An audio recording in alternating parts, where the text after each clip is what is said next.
This is Capital Insider, taking you inside politics, policy, and government in Oklahoma.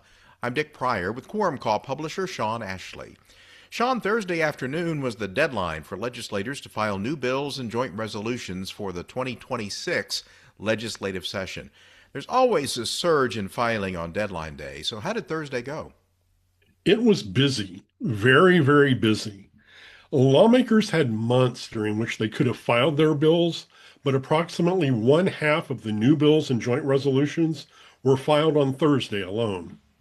What's the total number of bills and joint resolutions filed this year? We're looking at more than 2,600. I believe that's more than we've seen prior to any second session of the legislature ever. And this is the second session of this 60th legislature, so there are also bills and joint resolutions carried over from last year. That's around 2,600 bills and joint resolutions as well. The new bills start at the beginning of the legislative process and need at least 5 passing votes before they can be sent to Governor Stitt for his consideration.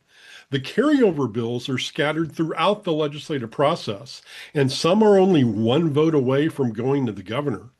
In 2024, for example, when the Senate took up the bill eliminating the state sales tax on groceries, it was a carryover bill that was approved by the House in 2023. So it needed just the Senate's approval to go to Governor Stitt for his signature, and it got that in late February. Bottom line, there's a lot for legislators to consider this year. There certainly is. Now, Sean, in years past, you've said there's something for everyone in all the bills filed. But this year, does any one bill stand out? Well, you might say a penny for your thoughts, perhaps, because there are at least 2 bills that will affect everyone, and both address the retirement of the penny.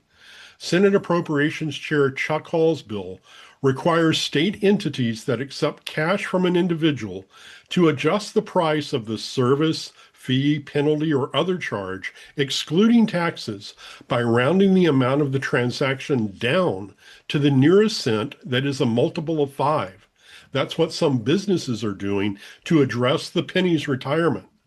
Representative Derek Hilbert's bill creates the Oklahoma Common Sense Act, CENTS. It has a formula for rounding the cost of state and local government services depending on the amount it ends with. 1 or 2 cents would be rounded down to 0, 3 or 4 up to 5 cents, 6 or 7 cents down to 5 cents, and 8 cents or 9 cents is rounded up to 10 cents. Sounds complicated. We often talk about unintended consequences of laws and policies. Eliminating the penny could create some interesting practical scenarios that will need to be addressed, including accounting, banking, tax rates, and much more. Do these bills consider various effects that phasing out production of pennies by the U.S. Treasury could lead to? Yes and no. Obviously, the bills consider the taxpayer who wants to pay cash for a license, fine, fee, or some government service. But it doesn't address some of the reporting requirements different government agencies that may be losing income to rounding on one hand or gaining revenue because of rounding up on the other hand may have. And that's before you start considering taxes, particularly sales taxes, which pretty much are penny-based. So there could be wide-ranging consequences. Why is the penny being retired? In February, President Donald Trump ordered the Treasury Department to stop minting pennies, and production ended in late 2025. President Trump's argument was that pennies cost more to mint than they're worth. And according to the U.S. Mint, it costs 3.69 cents to make each penny. So now with bill filing complete at the Oklahoma Capitol, what's next for lawmakers?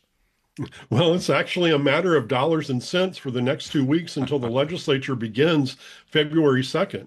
Lawmakers will be hearing budget requests from state agencies as they prepare for the start of the legislative second session on February 2nd.